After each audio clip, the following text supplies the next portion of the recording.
Hungry Kiddo. Today we are going to cook Fettuccine Alfredo with ham.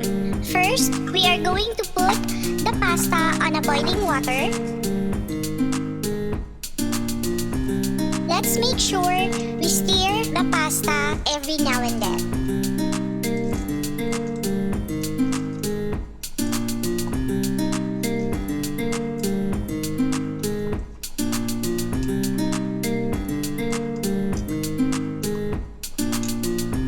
We will cook the pasta for 8 to 10 minutes.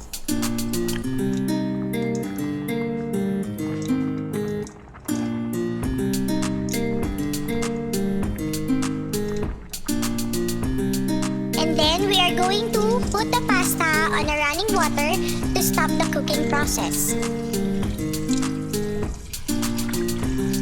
After that, let's set aside the pasta.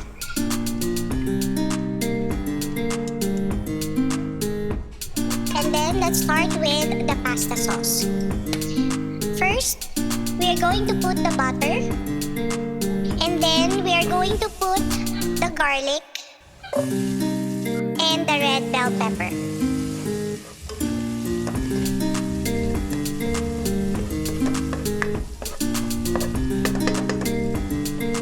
We can now add the ham.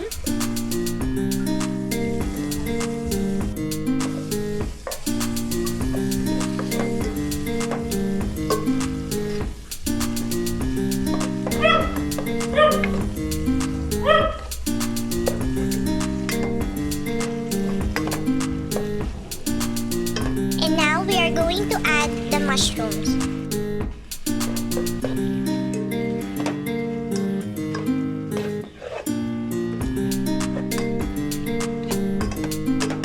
After the ham is cooked, we can now add the all-purpose cream and fresh milk.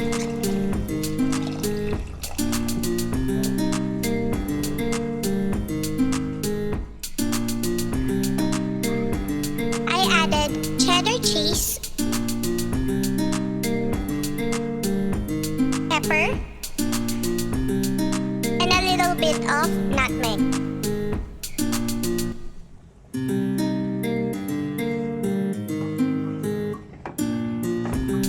I also added chicken cube to taste. After all the ingredients are added, let it simmer for about 5 minutes. And then, it's done! It's quick and easy, right? Thank you for watching our video. Please like and subscribe Hungry Kiddo.